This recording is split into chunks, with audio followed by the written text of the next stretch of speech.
Hello and welcome to Clearview Television. We are reaching you live from Nigeria's capital city, Abuja. First, the headlines.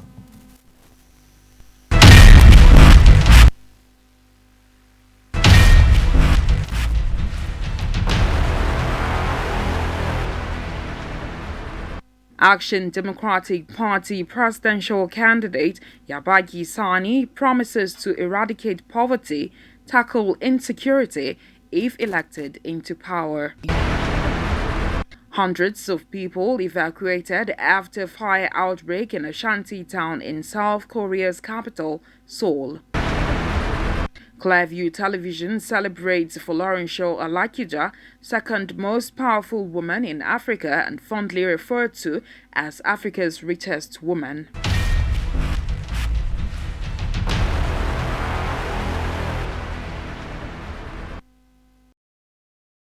Obuli with these and more. The leader of INRI Evangelical Spiritual Church, Primate Elijah Ayodele, has advanced reasons why the Independent National Electoral Commission (INEC) should postpone next month's general election. In a statement this Friday by the clergyman's media aide Oluwatosin Osho, Ayodele claimed that some unnamed persons have put plans in motion to sabotage the election if it holds on February 25th, 2023. He said the electoral umpire must postpone the election to a later date to ensure a fair, credible, and violence-free exercise. According to Ayodele, if INEC does not postpone the general elections, it will not hold in some places and it will lead to an inconclusive election. He said the solution to Nigeria's problem is restructuring, not elections, adding that Nigeria cannot move forward without restructuring. The primate also declared, and I quote, "If Nigeria does not do restructuring in the coming dispensation, the country will collapse, and what we don't expect will happen. I also foresee a massive protest against the government in the coming dispensation if restructuring isn't done. None of the candidates can get the solution to the country. All the campaigns are lies. The best bet for the country is restructuring," unquote. As the countdown begins to Nigeria's crucial 2023 general elections, the presidential candidate of Action Democratic Party (ADP), Yabagi Sani, says if elected into power, he will eradicate poverty, tackle insecurity, and ensure Nigeria experiences economic transformation and development at all levels. Sani, who made this known in an exclusive interview with Clearview TV's Imefonokon, also added that ADP represents democracy and Nigeria. Action Democratic Party (ADP) is a political party founded in June 2017 by some politically concerned Nigerians who feel there should be a third force to counter the APC and PDP. With its national secretariat in the Nigerian capital city of Abuja, ADP also has functional structures in all the 36 states and the 774 local council areas, as well as in all the wards. Barely 1 year after its registration as a political party, the ADP in 2018 participated in the off-season governorship elections in Ekiti and Osun states, where the party's flag bearers came third. The ADP also featured in the general elections of 2019 and was able to again place third position in the presidential election and won a seat both in the Senate and House of Representatives as well as in State House of Assembly. As the countdown begins to Nigeria's crucial 2023 general elections, the presidential candidate of Action Democratic Party (ADP), Yabagi Sani, speaks on the relevance of the Action Democratic Party in Nigeria's political system. If you look at the political landscape of Nigeria, particularly what has been happening since the beginning of this republic, and most recently since the conclusion of the primaries by all political parties, you will agree with me that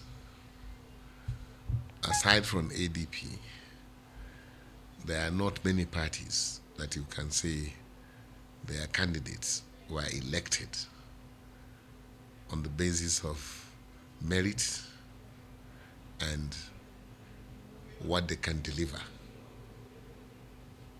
in terms of dividends of democracy for the people of this country, in terms of ensuring that unity, economic progress, and the entrenchment of democracy in this country is guaranteed. It's only with the candidate of ADP that you can expect that. And that's what ADP represents. ADP represents Nigeria. Advising Nigerians, especially the youth, to have a progressive nature by not voting looters into power. The ADP flag bearer also spoke on measures being put in place by his party to take over power in February 25th polls.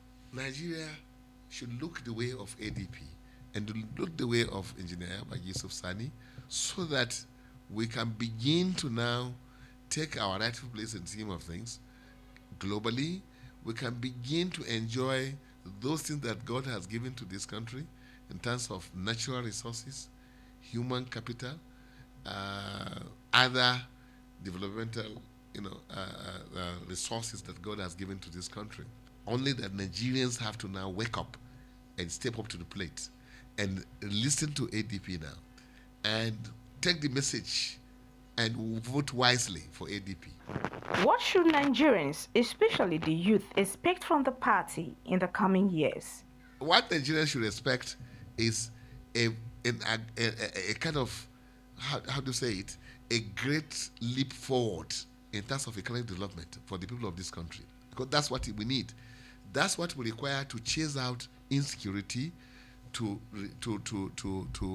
ensure that poverty, which we don't have any business with, is a thing of past in the life of Nigerians, to ensure that Nigerians begin to now love each other, to now become, one people, one love, like you normally say.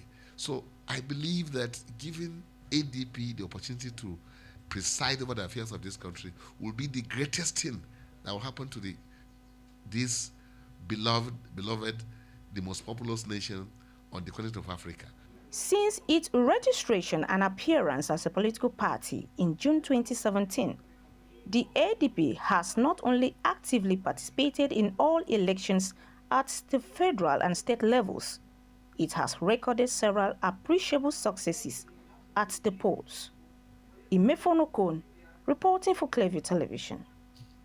Barely 2 years after herders invaded Apagana IDP camp, killing 7 people, again Apagana community opposite the IDP camp located along Makodi Lafia Road on Thursday night was attacked. Some of the victims affected by this tragedy include a family of 6 comprising husband, wife and 4 children who were among the 8 people murdered in cold blood. To further show their evil deeds, the bandits cut off their heads and bolted with them. Locals who spoke to newsmen disclosed that the invaders stormed the community around 9 p.m. when they were preparing to retire to bed and turned the sleepy community to a butter slab.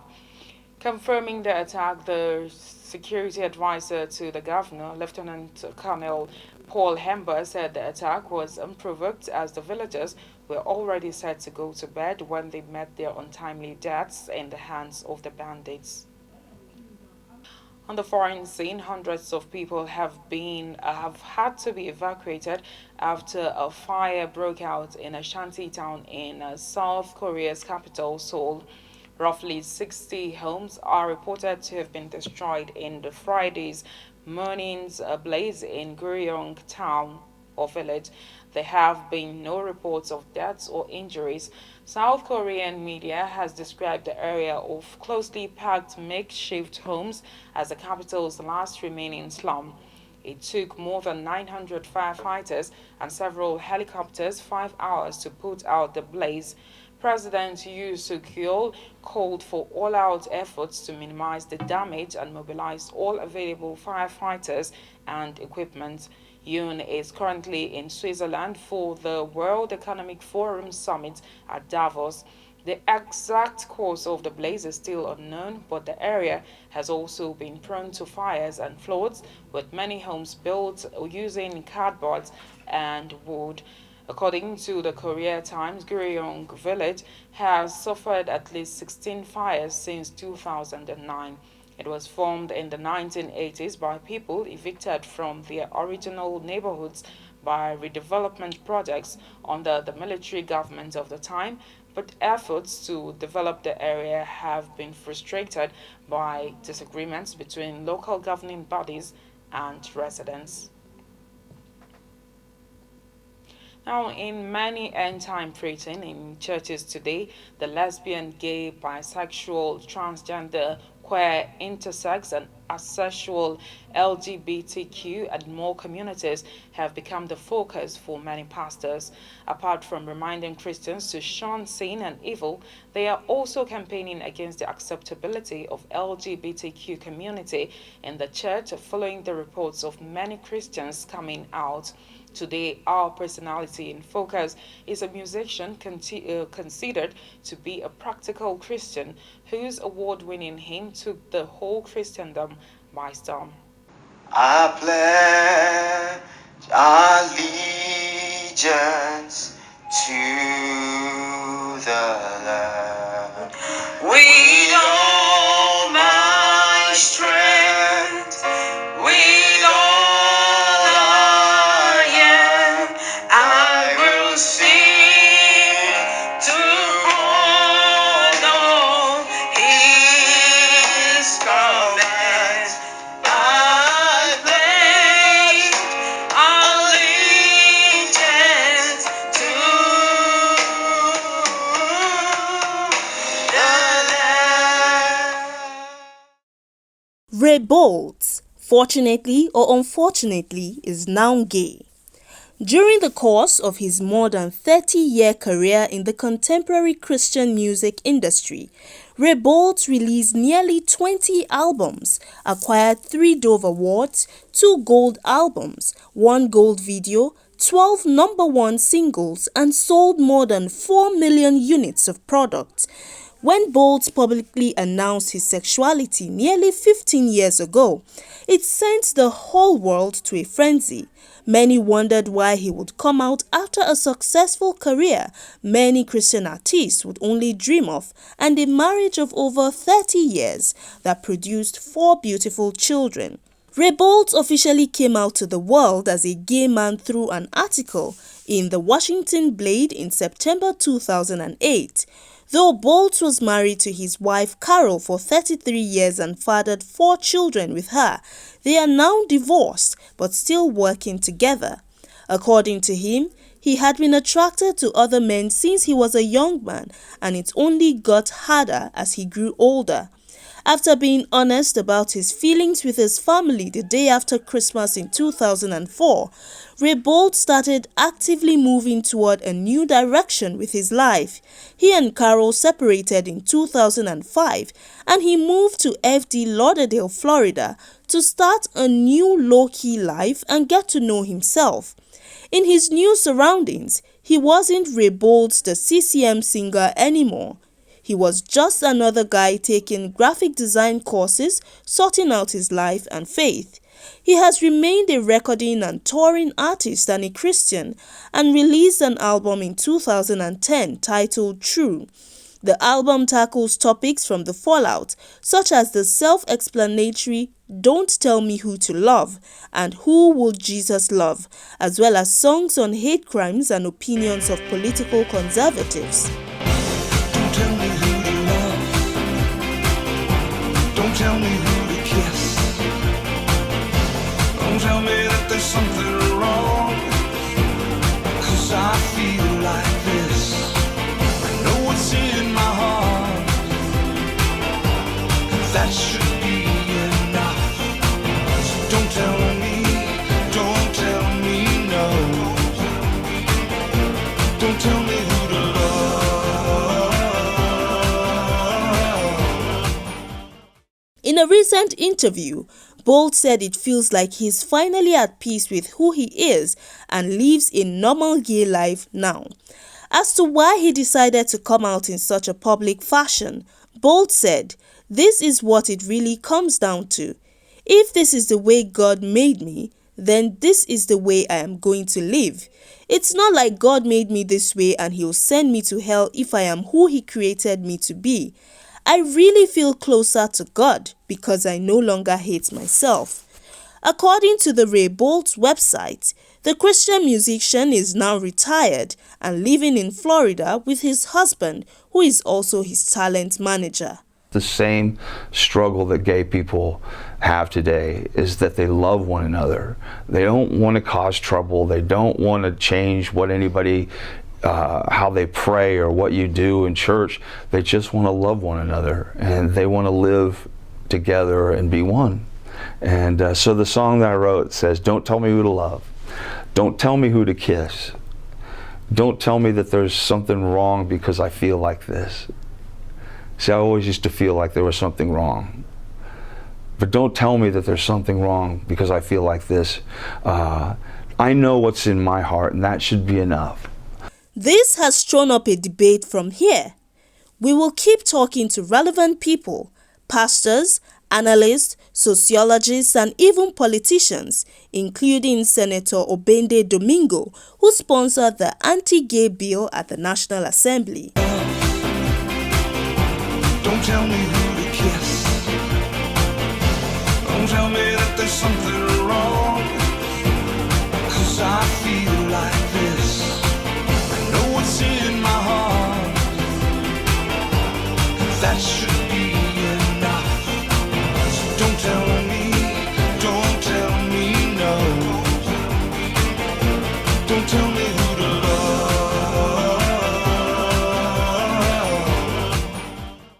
Gloria Atta, reporting for Clearview Television. If you're just joining us, you're watching the news on Clearview Television. When we come back, we'll bring you stories on women and children. Stay with us. The news continues now with stories from our area of specialization, women and children. After the main transmission of our news, we rebroadcast on our YouTube page, Clearview TV. Do you operate a women or children's NGO? Are you at the helm of affairs of a government establishment or a corporate organization involved in the affairs of women and children? Then you are our partners in progress. We have a mission to better the lot of our women and children. Join us to celebrate womanhood and work assiduously to better the lot of the Nigerian child.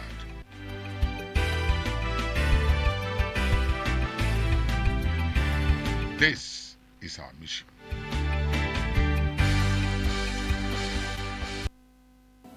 You're welcome back.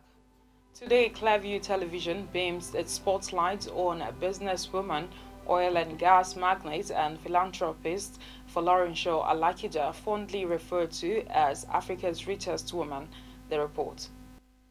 Folorunsho Alakija, born 15th July 1951, is a Nigerian billionaire businesswoman and philanthropist.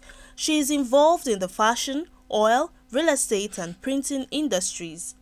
She is the Group Managing Director of the Rose of Sharon Group, which consists of the Rose of Sharon Prints and Promotions Limited, Digital Reality Prints Limited, and the Executive Vice Chairman of Famfa Oil Limited, among others. Folorunsho Alakija is ranked by Forbes as the richest woman in Nigeria, with an estimated net worth of $1 billion as of 2020.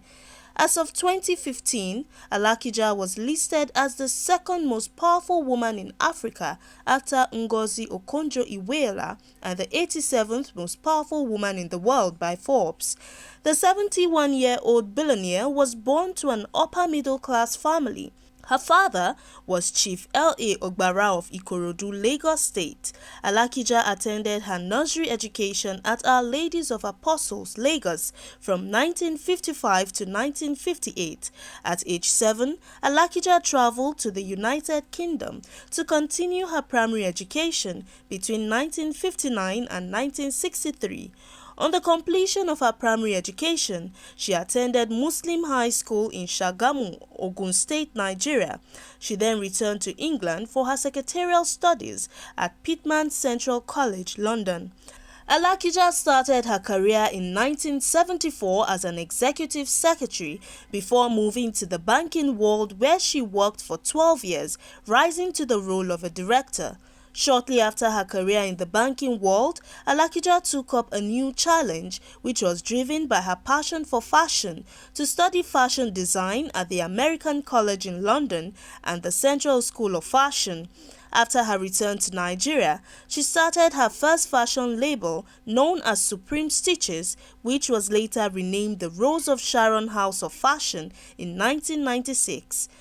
Within a few years, as Rose of Sharon House of Fashion, it became a household name as she designed clothes for wealthy and prominent Nigerians, including the wife of Nigeria's head of state, late Mariam Babangida. As national president and lifelong trustee of the Fashion Designers Association of Nigeria, she left an indelible mark, promoting Nigerian culture through fashion and style. Her journey to the oil and gas sector began in May 1993 when she applied for the allocation of an oil prospecting license, the license to explore for oil on a 617,000-acre block, now referred to as OPL 216, which was granted to Alakija's company, Famfa Limited. The block is approximately 350 kilometers southeast of Lagos and 110 kilometers offshore of Nigeria in the Agbami field of the central Niger Delta. As the years rolled by, Alakija recorded immense success in her businesses and rose with grace and fame. Within the course of her life, she has received a number of awards and recognitions both nationally and internationally for her contributions to the business world. Folorunsho Alakija reels out substantial amounts of money every year to fund her charity works for the less privileged. She established the Rose of Sharon Foundation that helps widows and orphans through scholarships and business grants. Alakija has donated skills acquisition centers and learning facilities to tertiary institutions across the country. Folorunsho Alakija is married to a lawyer, Modupe Alakija, of the Adeyemo Alakija family, and their marriage is blessed with 4 children and grandchildren. You know, life gives everyone lemons. I've had my fair share. But guess what?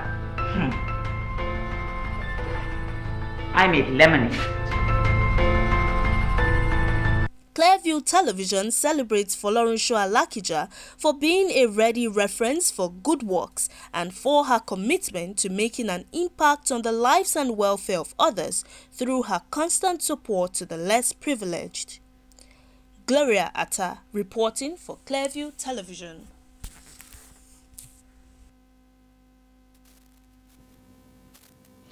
The young ones of any nation are its supreme assets, as they hold the greatest hope for the future of such nations. It was with this in mind that a non-governmental organization, Do the Right Thing for the Less Privileged and Youths Foundation, took a break from its market outreaches to kickstart its campaign in schools. Their first point of call was the government secondary school Tudunwada Wuse Zone 4 in the nation's capital, Abuja. The report. Fostering personal integrity, contributing to the greater good, helping others, increasing one's self-esteem. These are some of the benefits highlighted when a non-governmental organization, Do the Right Thing campaign for the Less Privileged and Youths Foundation, made an early call at the government secondary school Tudunwada Wuse Zone 4 Abuja for the school's morning assembly, in recognition that the sooner young ones are continuously reminded of how societies function and how they can work to achieve what is expected of them, the better for everyone. At the end of the session, the school's councillor expressed appreciation to the Do the Right Thing campaign team and spoke on the benefits from the visit. If you do good, definitely you reap it. That is a reward for everybody. And as growing children, They need to learn this from the beginning so that anywhere they are, let the good thing that they do speak for them. Let the good thing they do speak for their tomorrow. And thank God that you are here to partner with us. Some students also spoke on the take-home from the visit. We need to do more right things because, as I said, it's becoming so bad that people are doing wrong things and they see it as if it's right, they relax over it. So if they open up a campaign for us to make us to like keep up with good things, we avoid bad things, we even know how to go about bad friends so that they cannot lure us into doing bad things. I've had an experience close to this which was only for the boys, but this one is covers both the boys and the girls, so it's kind of exactly what the society needs. All I expect is moderating training, because in this first time and age we get to see students going the wrong way in terms of behavior. But with an organization such as this, I expect the correction of such characters and production of better youths in the society. Founder and convener Do the Right Thing campaign initiative, Chief Mike Musa Wadiora, speaks on the plans for JSS student weather. So excited that the students are so happy about what we did. They were all happy, and that's a good start. And we're going to visit the school again some other time to continue what we started today. As we talk to them, we'll give them souvenirs, and we'll continue. We're also going to have some write-ups in the school to constantly remind them about the benefits of doing what is right at all times. So we're going to have some areas we're going to, even their library, we intend to brand their library or any place they want us to brand with our logo, and so that there'll be a constant reminder about the benefits of doing what is right. High point of the visit was the presentation of items to the staff and students of a government secondary school, Tudunwada, Wusaitan for Abuja.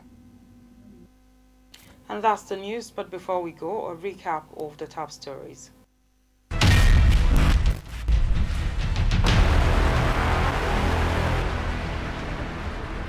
Presidential candidate of Action Democratic Party, ADP, Yabagi Sani, has promised Nigerians that if elected into power, he will do everything possible to eradicate poverty, tackle insecurity, and ensure Nigeria experiences economic transformation and development at all levels. Hundreds of people have been evacuated after a fire broke out in a shanty town in South Korea's capital, Seoul. Roughly 60 homes are reported to have been destroyed in Friday morning's blaze in Goryeo village. We also told you that Clearview Television has beamed its spotlight on Nigerian businesswoman and philanthropist Folarinso Alakija, listed as the second most powerful woman in Africa and 87th in the world by Forbes.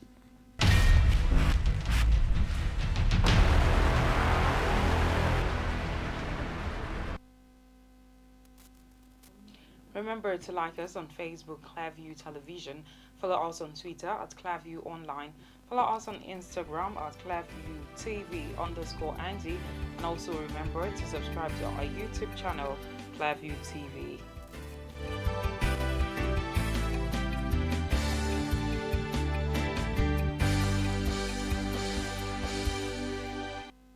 Thanks for watching. I am Nkiro Obuli.